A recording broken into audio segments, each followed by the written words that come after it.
Hello friends, business statistics paper first, paper code is 16305. I am here, Professor Gadge AK, Dhananjay Gadge College of Commerce, Satara. At BCom second, we have a statistics paper, that is business statistics paper 1, descriptive statistics. Already we are studied how to condense the data by using classification, tabulation, or presentation of data by diagrammatical and graphical representation. Now, in this lecture, we are going to study the measures of central tendency. The technique of classification and tabulation helps in reducing size of data for making comparative studies. But these are not enough. Hence, for further analysis of classified and tabulated data is needed. That means by using the classification or tabulation, or even if by presenting the data through diagram and graphs, it is only help to comparative the two or more data by using these techniques. But this is not enough because there are some lacunae for the comparison of the studies. So that's why we can, if we convert this whole data into a single numerical value, so it is need for the comparison of the data. So it is essential that two or more data are reducing to one figure or one value which is representative value of the data. Measures of central tendency are statistical measures which reduces data to a single value, and it is describe the position of a distribution. This single value is a representative value of the data, and it describes the position of a distribution, what type of the distribution is available or is there for the comparison. So here measures of central tendency, or it is called as measures of location, or the another name is average. So for average, the definition is a single numerical value which is used to represent whole data is called as a central tendency. That is, central tendency of the data, whole data is represent by using a single numerical value which lies at the center of data. Or in another word, the name measures of central tendency is given because it is a central value around which most of the values of the data are concentrated. It is also called as a measures of location. Now, what are the objectives of measures of central tendency or the objectives of an average? To obtain a single representative value. Second objective is to compare one set of data with another. And third objective is to compute various other statistical measures such as dispersion, skewness, correlation and so on. म्हणजे या ठिकाणी central टेंडन्सीमध्ये आपण काय करतोय की आपण याच्या अगोदर क्लासिफिकेशन, टॅब्युलेशन किंवा ग्राफ, डायग्राम्स हा भाग पाहिला. स्टॅटिस्टिकल डेटा कशा पद्धतीनं प्रेझेंट केला जातो किंवा कंडेन्स केला जातो, तो प्रेझेंट केला जातो. तो टॅब्युलेशन फॉर्ममध्ये असेल, क्लासिफिकेशन फॉर्ममध्ये असेल, किंवा तुम्ही फ्रिक्वेन्सी डिस्ट्रीब्युशन टेबल बनवलेले असतील किंवा डायग्राम किंवा ग्राफच्या सहाय्याने डेटा प्रेझेंट केलेला असेल. पण तेवढंच फक्त त्याचा उपयोग फक्त कंपॅरिझन करण्यासाठी होऊ शकतो, पण तोही इन डिटेल्स नाही. मग त्याच्याऐवजी तो जो तुम्ही क्लासिफाईड किंवा टॅब्युलेटेड फॉर्ममधला डेटा आहे, तो जो तुम्ही कन्वर्ट आपण करू शकलो एका सिंगल व्हॅल्यूला, रिप्रेझेंटेटिव्ह व्हॅल्यू, आणि तसं जर करता आलं तर त्याच्या सहाय्याने आपण दोन किंवा दोनपेक्षा जास्त डेटाचं हे कंपॅरिझन करू शकतो. म्हणजे आपला हेतू काय आहे त्या डेटाचा सेंट्रल टेंडन्सीमध्ये, तर त्या संपूर्ण डेटावरून एक single value which lies at the centre of data which is a representative value, अशी व्हॅल्यू आपण फाइंड आउट करणार आहोत, कॅल्क्युलेट करणार आहोत, की जी सिंगल रिप्रेझेंटेटिव्ह व्हॅल्यू त्याला म्हटलं जाईल. आणि त्याचा उपयोग काय होईल तर दोन डेटाचं कम्पॅरिझन करण्यासाठी 1 to 1 एकाच एक कम्पॅरिझन न करता आपण ॲव्हरेजशी कम्पॅरिझन करणं हे केव्हाही सोयीस्कर होऊ शकतं. आणि त्या जी सेंट्रल टेंडन्सी व्हॅल्यू आपण कॅम्प्यूट करतोय, कॅल्क्युलेट करतोय, त्याचा उपयोग आहे पुन्हा स्टॅटिस्टिकल ॲनालिसिससाठी हे होणार आहे. So what are the requirements of good measures of central tendency? So what type, कशा पद्धतीनं ते सेंट्रल टेंडन्सी असलं पाहिजे, सेंट्रल टेंडन्सी हे कशा पद्धतीनं असलं पाहिजे, त्याचे म्हणजे त्याच्या रिक्वायरमेंट्स काय आहेत. तर it should be clearly and rigidly defined, it should be easy to calculate, it should be simple to understand, it should be based on all observations, it should not be affected by extreme observation, it should be used for further statistical treatment, and it should have sampling stability. So these are the requirements of good measures of central tendency. म्हणजे या पद्धतीचं ते central tendency value किंवा ॲव्हरेजची value ही असली पाहिजे, असावी, असं आपण त्याची रिक्वायरमेंट्स, त्याची मागणी आपण करतोय की ते सहजपणे समजलं पाहिजे, सहजपणे ते कॅल्क्युलेट करता आलं पाहिजे. ती जी व्हॅल्यू डिफाईन होते ती क्लिअरली म्हणजे ॲक्युरेट व्हॅल्यू पाहिजे आणि पूर्णपणे ती व्हॅल्यू आपल्याला त्या ठिकाणी त्या डेटावरून मिळाली पाहिजे. ती जी व्हॅल्यू आहे ती संपूर्ण डेटावर अवलंबून असली पाहिजे. Extreme not affected to extreme observation, एकाच बाजूला ती व्हॅल्यू म्हणजे डेटा एका बाजूला आणि ॲव्हरेज दुसऱ्याच बाजूला, अशा पद्धतीने नको. तर it must be lies at the centre of data and it should for further statistical treatment. पुन्हा त्या व्हॅल्यूचा उपयोग स्टॅटिस्टिकल ॲनालिसिससाठी सुद्धा झाला पाहिजे. आणि 7वं आहे it should have sampling stability, म्हणजे पूर्ण पॉप्युलेशनवरून आपण मीन काढला आणि त्याच्यावरून सॅम्पल घेऊन काढलेला मीन ही कसं असले पाहिजे, जवळपास सारखे असले पाहिजे, म्हणजे so called as a sampling stability. Now what are the types of averages? The averages are mainly divided into two parts, that is mathematical averages and positional averages. In case of mathematical averages, there are three measures: arithmetic mean or called as mean only, geometric mean, harmonic mean. These are the mathematical averages. And in positional average there are two averages called as median and mode. So there are 5 different averages, types of averages are called as measures of central tendency. These are the 5 ways to measure the central tendency value: arithmetic mean, geometric mean, harmonic mean, median and mode. So here we are going to study one by one in details how to compute arithmetic mean for the individual data, for the frequency distribution, then what are the properties of the arithmetic mean, and there are some illustrative examples based on theories. So one by one we see these averages. So first one is arithmetic mean. Before to going to arithmetic mean or the other averages, here we first note down some symbols we used here in this unit or in the statistical analysis.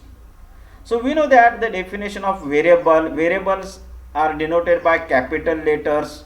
Here this is one example. Variable is x, and this x we denoted by x1. The values of x are x1, x2, x3 and so on xn. Have variable, random variables are denoted by x and their values are denoted by small letters. Now sum of values, if you want to take the sum of these values, then it is defined by x1 plus x2 plus x3 plus xn is equal to summation xi. This symbol is called as a sigma. This is Greek letter and it is used for the summation. So summation xi, I is equal to 1 to n, or in simple we denote it by summation xi or summation x. Sum of square, if you want to take this sum of square, then x1 square plus x2 square plus x3 square plus so on plus xn square is equal to summation x square. And sum of the products, if there are two variables with values, x is variable with values x1, x2, x3, xn, y with another variable with values y1, y2, y3 and yn, and if you want to take the product, sum of the product of these two random variables, then it is defined as x1 y1 plus x2 y2 plus x3 y3 so on xn yn is equal to summation xy. So these are the important notations which are used in the central tendency or in the statistical analysis. So this is first measures of central tendency named as arithmetic mean, or it is called as simple mean. The notation is x bar. What is the definition? Arithmetic mean is a position mathematical average, and it is most popular, that is in most of the cases arithmetic mean is used. So it is most popular measures of central tendency. Its definition is the sum of all values divided by total number of values.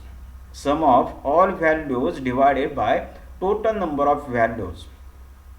Let x1, x2, x3, xn are n observations.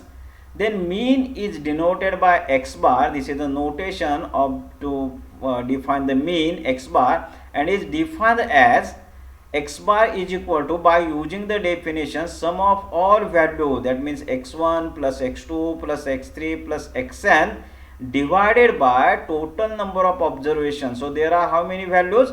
There are n observations, so divided by n, or in notation form is equal to summation x divided by n. That is x bar is equal to summation x divided by n. Now computation of the arithmetic mean for frequency distributions. Now we know that there are two types of the frequency distribution. One is discrete frequency distribution, and second one is a continuous or grouped frequency distribution. In case of discrete frequency distribution, we have the observations that x and their corresponding frequencies. So this is the format of the discrete frequency distribution: x with values x1, x2, x3, x4, xn, and frequencies f1, f2, f3, so on fn, and mean is computed. Here is x3. So mean is equal to, by taking the product of the given observations, that is x1 f1, product of the x1 f1 plus x2 f2, that means x1, this value is repeated how many times? F1 times. X1 is repeated f1 times, so f1 into x1. F2, x2, this observation repeated f2 times, so f2 x2. f3 x3 and so on fn xn divided by n. So mean is defined as f1 x1 plus f2 x2 plus so on plus fn xn divided by capital N. Capital N is nothing but the sum of the frequencies, or in short the formula we can write as x bar is equal to summation fx divided by n. Here remember that capital N is nothing but the sum of the frequencies. Don't try to count the numbers 1, 2, 3, n. Small n is not there. Small n means total number of the values of the variable. But in case of the frequency distribution, capital N is the sum of the frequency. Another distribution is continuous or grouped frequency distribution, and for this, that means there are class intervals and corresponding frequencies are given, and we want to compute the arithmetic mean for such a data. So for this such a type of the data, we first prepare a column of midpoint of each class interval, and it is denoted by m. It is denoted by m. So to calculate the arithmetic mean for the continuous grouped data, continuous or grouped data, formula is the same. Only change here is that instead of x, write down the m. M means midpoint of the class interval. So x bar is equal to summation fm divided by n. इथे लक्षात घ्या, discrete frequency डिस्ट्रीब्युशनमध्ये आपणाला random variable एक्सच्या values या x1 x2 x3 xn असतात आणि त्याच्या frequencies f1 f2 f3 fn. यावेळेला काय करायचं, अरिथमेटिक मीन काढताना ऑब्झर्वेशन टेबलमध्ये fxचा कॉलम तयार करायचा, त्याची फ्रिक्वेन्सी मल्टिप्लाय बाय x आणि त्याची सम घ्यायची, फ्रिक्वेन्सीची सम घ्यायची आणि या फॉर्म्युल्यामध्ये सबस्टिट्यूट करायचं. आणि जर कंटिन्युअस फ्रिक्वेन्सी डिस्ट्रीब्युशन असेल तर त्यावेळेला काय करावं लागतं, आपल्याला x1 x2 अशा व्हॅल्यूज नाही तर क्लास इंटरवल आहेत आणि क्लास इंटरवल असताना आपल्याला प्रत्येक क्लास इंटरवलचा मिड पॉईंट घेतला पाहिजे.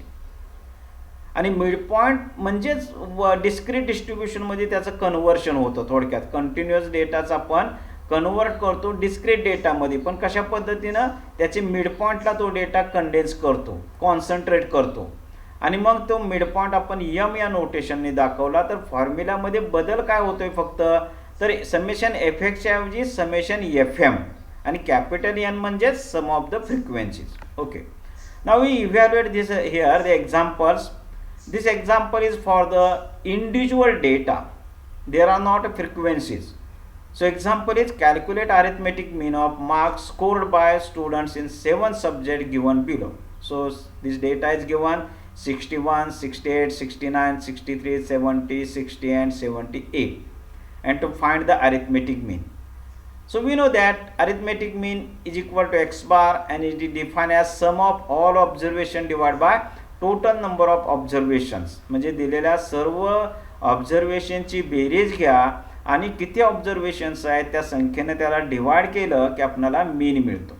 सो here we take the addition sum of all observation divide by 7. We got here the answer is 67. So 67 is a mean of this data. Another example is for discrete frequency distribution. Here observations of the random variable x are 1, 2, 3, 4, 5 and frequencies are 2, 5, 10, 3, 1. And we know that for this first prepare a column, that means observation table. इथं पहिल्यांदा observation table तयार करा. x, f, these are the given data and we prepare a column of the product of these two, fx. fx चा column तयार करा. fx means here 1 into 2 or 2 into 1, 5 into 2, then 10 into 3, 3 into 4 and 1 into 5 and take the sum of this because here we want the summation fx and summation f. So take the summation of fx column, it is 59, summation of f is 21. Substitute in the formula 59 divided by 21 is equal to 2.80. So this is the mean of this discrete frequency distribution. Another example for a continuous distribution or grouped frequency distribution. Calculate the mean for this data. We have given here the marks of the students 10 to 20, 20 to 30, 30 to 40, 40 to 50 and 50 to 60 and number of students 3, 5, 10, 8, 4 and we want to compute the arithmetic mean or mean of this data. We know that again for such a type of the data we first prepare a column of number midpoints, column of the midpoints first here and then fm. Midpoints we denoted by m. So formula is the same, summation fm divided by, instead of x we take here the m.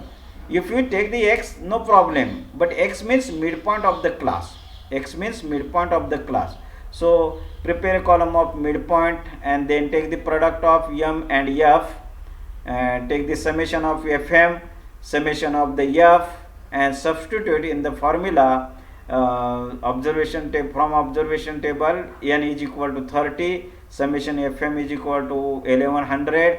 Substitute in the formula, we get the mean is 36.66. So computation of the arithmetic mean by for this individual data, discrete frequency distribution and continuous frequency distribution is this way. Now what are the merits and demerits of mean? मग आता हे सर्व आपण पाहिल्यानंतर त्याचे merits demerits काय दिसून येतात, तर merits आहेत पहा, it is easy to understand and simple to calculate, it is based on all the values, कारण समेशन घेतोय आपण, इथं सर्व ऑब्झर्वेशन आपण कन्सिडर करतोय. It is rigidly define, it is easy to understand, it is not based on the position in the series, it has a sampling stability. Demerits कोणते आहेत? It is affected by extreme value sometimes, not for the all such type of the data, but sometimes it is affected by extreme value. It cannot be calculated for open end classes. Okay, so this is most important demerits. For open end classes we cannot calculate or compute the midpoint of the classes, so that's why we cannot calculate the arithmetic mean for open end classes. It cannot be located graphically, it gives misleading conclusion. It is again sometimes, not for all the data. It has upward bias. So these are the important demerits of the arithmetic mean. Okay, so we see the properties of arithmetic mean. First property is sum of the observation taken from mean is 0. डेविएशनचा अर्थ आपण मागच्या वेळेला अभ्यासलेला होता. पण deviation mean distance और the difference between the observation and it's central value. That means xi minus x bar is called as a deviation, and if we take the summation of such deviation it must be 0. The product of the mean and total number of observation is equal to sum of the observations. म्हणजे फॉर्म्युल्यामध्ये आपण जर right and left साईडच्या value बदलल्या तर या ठिकाणी summation x आय म्हणजेच N x बार मिळतो. म्हणजे एक्स बारची डेफिनेशन आहे ना, summation x i divide by n. So if you take n to the L H S then n x bar is equal to summation x i. Combine mean म्हणजे समजा 2 data आहे, 2 किंवा 3 data आहेत आणि त्यांचा तुम्हाला टोटल ऑब्झर्वेशन्स माहीत आहे, त्याचे मीन माहीत आहे, तर मग त्यांचा एकत्रित मीन काय येईल? So combine mean if x1 bar and x2 bar are means of 2 groups with n1 and n2 observations respectively, then their combined mean denoted by x bar x12 bar or x bar c and given by. आणि तो कशा पद्धतीने आहे इथं पण या पद्धतीने x bar c is equal to n1 x1 bar plus n2 x2 bar. ही वरची रेस डायरेक्ट आलेली आहे, तसं गृहीत धरू नका. So n1 x1 bar plus n2 x2 bar divided by n1 plus n2. So this is formula for the combined mean n1 x1 bar plus n2 x2 bar divided by n1 plus n2. The mean is affected by change of origin and scale. So these are the properties of the arithmetic mean. So here we see the first measures of central tendency, arithmetic mean, its definition and computation of the arithmetic mean for the frequency distribution as well as for the individual data. Again we see some merits and demerits of the arithmetic mean and properties of the arithmetic mean. So here these are the important properties. Some questions are asked on the examples asked on the combined mean also. Combined mean. So we in the next lecture we see the next measures of central tendency, that is geometric mean and harmonic mean. So okay, we stop here. Thank you.